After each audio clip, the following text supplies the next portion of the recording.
A few years ago, I got into an argument with a friend. This person, whose company I enjoy and whose work I respect, had declared the following to aspiring creatives on Twitter.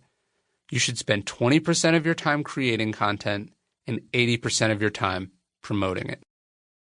This kind of thinking sounds right. Lines like that are easy to repeat at conferences and cocktail parties. It styles the speaker as part of some bold new breed of creator, not one of the old stodgy dinosaurs. In its own way, it is inspiring too, saying, don't overthink it, just get out there and hustle. There's only one problem.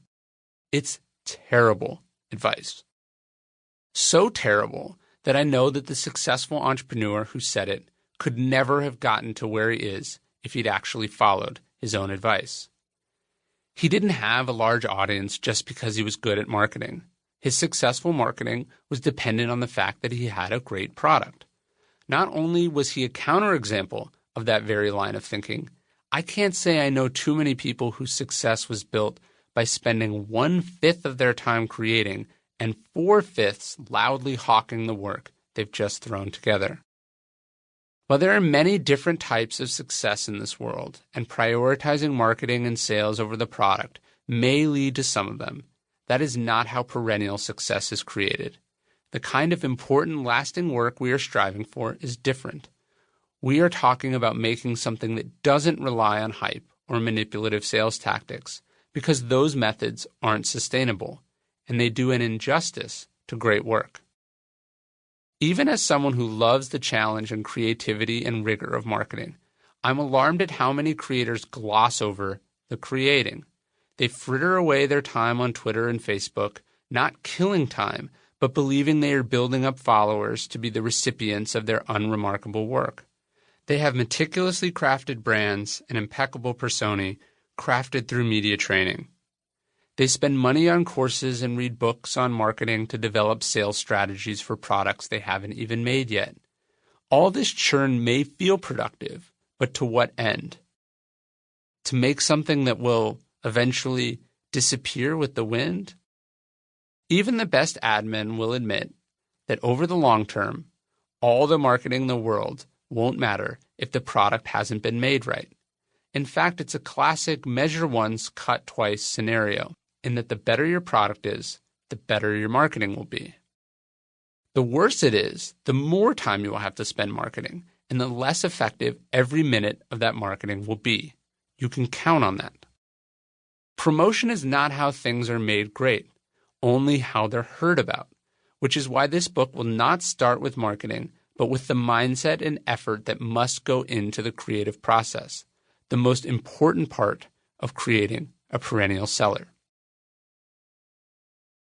The work is what matters.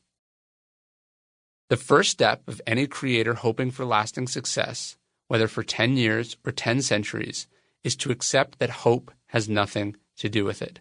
To be great, one must make great work, and making great work is incredibly hard. It must be our primary focus. We must set out, from the beginning, with complete and total commitment to the idea that our best chance of success starts during the creative process.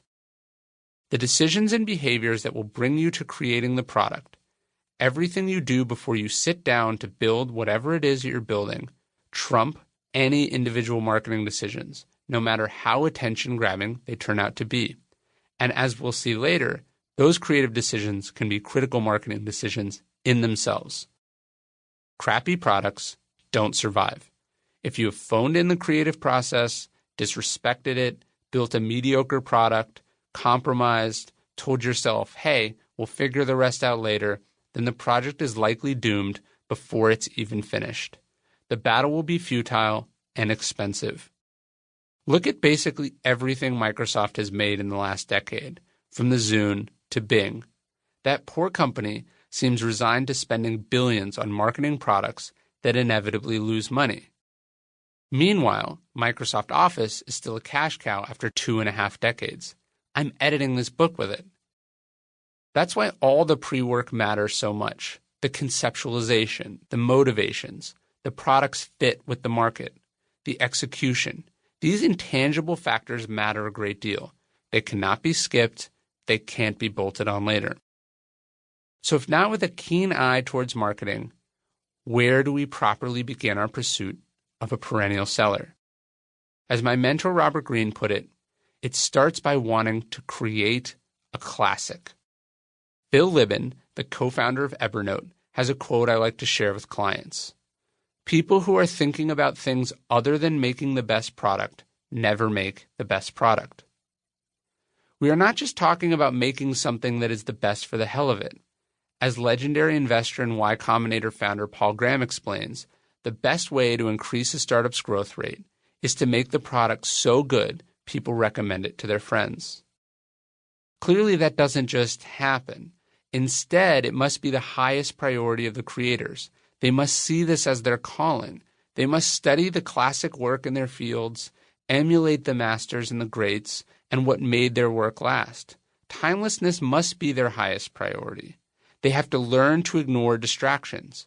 Above all, they have to want to produce meaningful work, which, I can say from experience, is not often the goal of people in the creative space. The fact is, many people approach their work with polluted intentions. They want the benefits of creative expression, but they desire it without any of the difficulty involved. They want the magic without learning the techniques and the formula. When we look to the great works of history as our example, we see one thing, that powerful work is a struggle and that it requires great sacrifice. The desire for lasting greatness makes the struggle survivable, the sacrifice worth it.